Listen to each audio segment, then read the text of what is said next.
Science. और अर्थात वो इसको मानते हैं कि अगर आप कोई वैज्ञानिक अध्ययन कर रहे हैं तो वो इट शुड बी वेरीफाइबल। अगर कोई वैज्ञानिक रूप से किसी राजनीतिक विषय का अध्ययन कर रहे हैं तो वो उसका सत्यापन भी होना चाहिए, उसका मापन भी होना चाहिए। Anything that you are studying under the domain of political science should be verifiable, it should be quantifiable. One should be in a position to verify what one is saying. One should be in a position to quantify the magnitude of the problem that one is studying. अगर आप किसी समस्या का अध्ययन कर रहे हैं तो आप बताइए कि कितनी बड़ी समस्या है, and that is to be quantified on scientific lines. उसका वैज्ञानिक आधार पर वो आपको मापन करना, वो समस्या कितनी बड़ी है। आप ये नहीं कह सकते, you simply cannot afford to say it is a gigantic problem. This is not sufficient. आप ये नहीं कह सकते कि अरे ये तो बहुत बड़ी समस्या है, जिसे हम लोग आम भाषा में कहते हैं ना, in common usage, in common parlance we say that this is a huge problem, this is a massive problem. लेकिन this is not quantification of the problem. ये समस्या को आप माप नहीं पाए हैं। You have to be very precise, you have to be very specific when you say that this is a huge problem, this is a massive problem. So in fact, there is a set of problems associated with the behavioral school of thought. व्यवहारवादी विचारधारा के साथ ये बड़ी कुछ समस्याएं हैं, और इसी वजह से व्यवहारवादियों का जो प्रभाव है वो बहुत सीमित हो गया, बहुत संकुचित हो गया। और इसी वजह से आप जानते हैं कि कुछ वर्षों के पश्चात 1960 के आते आते by the decade of 1960 behavioralism was almost became redundant. व्यवहारवाद बिल्कुल बेकार हो गया और उसका स्थान उत्तर व्यवहारवाद ने ले लिया। Because of the limitations, behavioralism was reduced to virtual nullity and its place was taken instead of by post behavioralism. उत्तर व्यवहारवाद ने व्यवहारवाद का स्थान ले लिया 1960 के समय में आते आते। तो इसलिए हमें ध्यान रखना होगा कि राजनीति विज्ञान पे प्रत्यक्षवाद का प्रभाव बहुत पड़ा। हमने इस बात को लेकर आरंभ किया था कि क्या प्रभाव पड़ा है, what has been the impact of positivism political science, है ना। हमें ये मूल हमारे लिए महत्वपूर्ण है। तो इसको हमें ध्यान रखना होगा कि प्रथम विश्व युद्ध के से पहले ही, that is with the opening years of the 20th century, 20वीं शताब्दी के आरंभिक वर्षों से ही प्रत्यक्षवाद का प्रभाव राजनीतिक विज्ञान पर दिखने लगा। और वो इस रूप से कि जो अभी तक जो पद्धति अपनाई जा रही थी अध्ययन के लिए, अर्थात एक प्रकार से निगमनात्मक, जो एक प्रकार का डिडक्टिव मेथड था। डिडक्टिव मेथड निगमनात्मक से तात्पर्य जो कल्पना पर आधारित था, जो वर्णन पर आधारित था, जो इतिहासवादी या दार्शनिक अध्ययन था, अब वो अध्ययन की पद्धति अब पीछे छूटने लगी। प्रत्यक्षवाद का प्रभाव पड़ने लगा राजनीतिक विज्ञान पर, और इसलिए 20वीं शताब्दी के आरंभिक वर्षों से ही ये प्रभाव दिखने लगा। चाहे वो बेंटले की पुस्तक हो, चाहे ग्राम वेलेस की पुस्तक हो, चाहे वॉल्टर बेजहॉट हो, चाहे वो जॉर्ज कैटलिन हो जिन्होंने ह्यूमन नेचर इन पॉलिटिक्स लिखा, या बाद के वर्षों में आकर चाहे चार्ल्स मेरियम की पुस्तक आई हो न्यू एस्पेक्ट्स ऑफ पॉलिटिक्स 1925 में, या उसके बाद से बहुत सारे विचारक आए। और देखिए ये प्रत्यक्षवाद का ही प्रभाव था, उस प्रभाव से ही व्यवहारवाद का उदय हुआ। So what is behaviouralism? Behaviouralism basically we can say the extension of the positivism in political science. राजनीतिक विज्ञान पर जो प्रत्यक्षवाद का प्रभाव पड़ा उसी का ही एक अग्रिम स्वरूप था, उसी का एक एक्सटेंशन था, उसका ही ये विस्तारित स्वरूप था।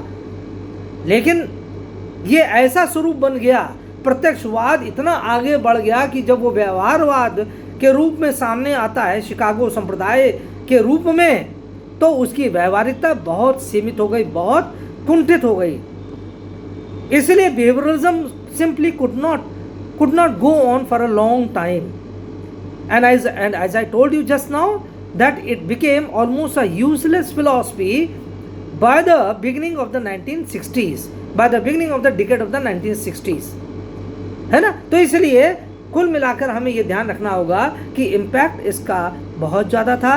Positivism turned the tide of the study of political science.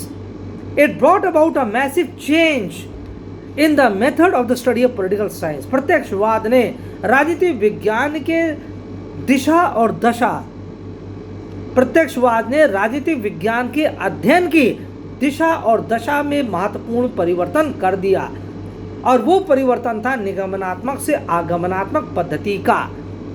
This change was from the deductive to the inductive method. Deductive method वो होता है जो कल्पना पर आधारित रहता है, जो वर्णनात्मक या दार्शनिक शैली पर आधारित रहता है और सामान्य से विशेषीकृत की ओर बढ़ता है। सामान्य से फ्रॉम जनरल टू पर्टिकुलर अध्ययन किया जाता है डिडक्टिव फिलॉसफी में, डिडक्टिव मेथड में।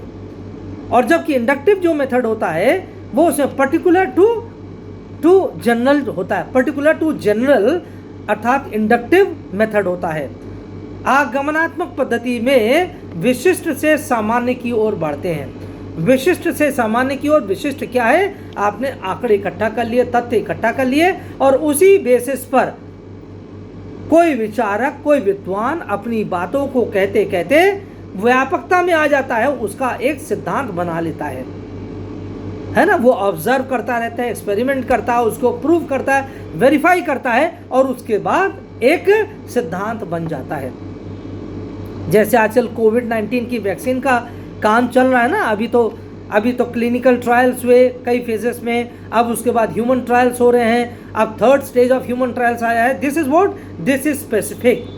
ये विशिष्ट चीजें हैं, विशिष्ट से सामान्य की ओर। तो जब ये सारे ट्रायल सक्सेसफुल हो जाएंगे, तब उसके बाद ये एक सिद्धांत बन जाएगा कि हाँ, इस प्रकार की वैक्सीन इतने मात्रा में यदि दिया जाएगा व्यक्तियों को, इससे उनका क्योर संभव होगा। तो अर्थात इस विशिष्ट से सामान्य की ओर जब एक वैक्सीन बन जाएगी, तो अर्थात वो एक सामान्य सिद्धांत बन गया।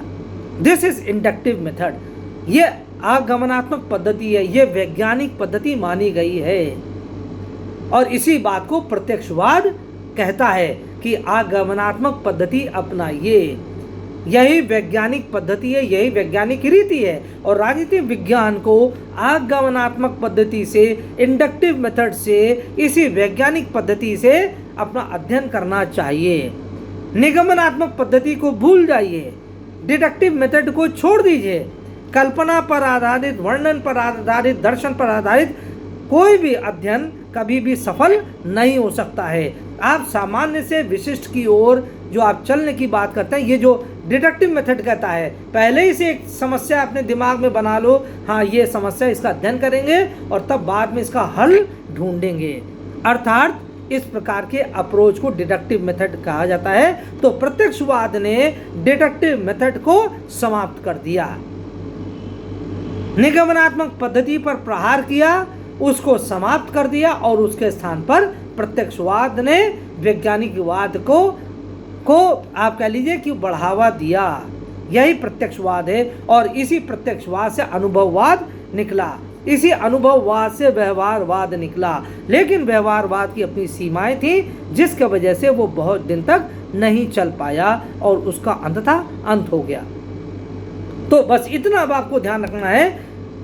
अभी हमने कई सारी इसमें बातें बता चुके हैं, कई अपने एक लेक्चर्स में। तो अब इस बात को हमेशा ध्यान रखिएगा कि क्या जिस प्रत्यक्षवाद को हमने इतना डेविड ह्यूम के माध्यम से जाना, ऑगस्ट कॉम्टे के रूप से के द्वारा जाना, और वो प्रत्यक्षवाद जो डुर्कीम से संबंधित है, जो मैक्स वेबर से संबंधित है, जो दूसरे विश्व युद्ध के बाद ये दोनों विचारक हुए हैं, मैक्स वेबर और डुर्कीम, जो बहुत बड़े समाजशास्त्री हैं, इन्होंने भी प्रत्यक्षवाद को काफ़ी आगे बढ़ाया।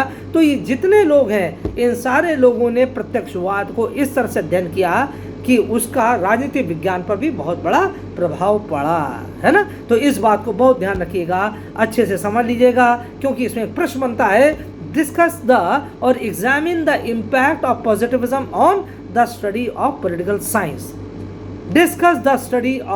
Discuss the impact of positivism on the study of political science. अर्थात राजनीतिक विज्ञान पर प्रत्यक्षवाद के प्रभाव का विवेचन कीजिए। राजनीतिक विज्ञान पर प्रत्यक्षवाद के प्रभाव की विवेचना कीजिए। डिस्कस और examine the impact of positivism on the study of political science, है ना। तो ये इस चीज़ को आप जैसे हमने बताया उसी तरह से आप इसको एग्जामिन करिएगा, and at the end of the day you will come to the conclusion that positivism has definitely contributed to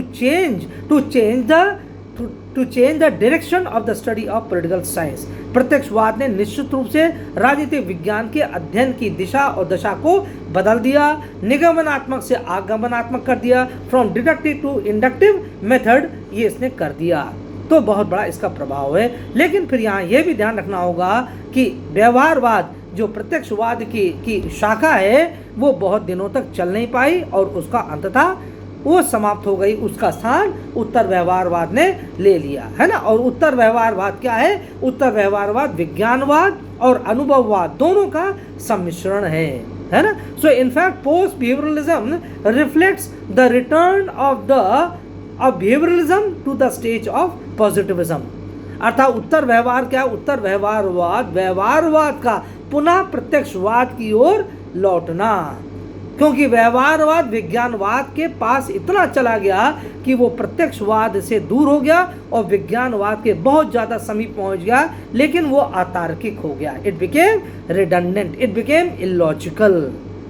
तो इसलिए व्यवहारवाद का जब नया स्वरूप सामने आया उत्तर व्यवहारवाद, तो इससे ये स्पष्ट हो गया कि उत्तर व्यवहारवाद में वो पुनः पहले वाला जो प्रत्यक्षवाद था, पहले वाले से तात्पर्य है कि वो विज्ञान की भी बात करता था, वो तर्क की भी बात करता था, वो अनुभवों की भी बात करता था। इन सारे चीज़ों को उत्तर व्यवहारवाद ने पुनः समाहित कर लिया।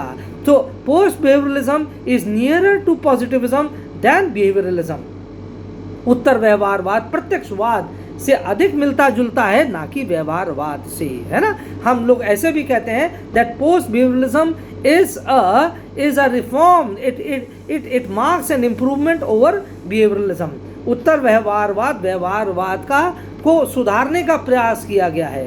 उत्तर व्यवहारवाद ने व्यवहारवाद को सुधारने का प्रयास किया गया, ऐसा ये हम लोग मानते हैं और ये बात तथ्य सही भी है। So post behaviouralism is basically a return to positivism, and that positivism which contains within itself the components of science and the components of logic as well as experiences that are based on one's scientific you can say on scientific grounds, जिसे हम कहते हैं logical empiricism अर्थात वैज्ञानिक अनुभववाद पर आधारित है। So lastly we can conclude that positivism has impacted the study of political science to a very great extent। और सबसे बड़ी जो कैजुअलिटी हुई है प्रत्यक्षवाद के राजनीतिक विज्ञान में आने के बाद, जो सबसे बड़ा प्रहार हुआ है, सबसे बड़ा जो नुकसान हुआ है, वो है traditional approach to the study of political science.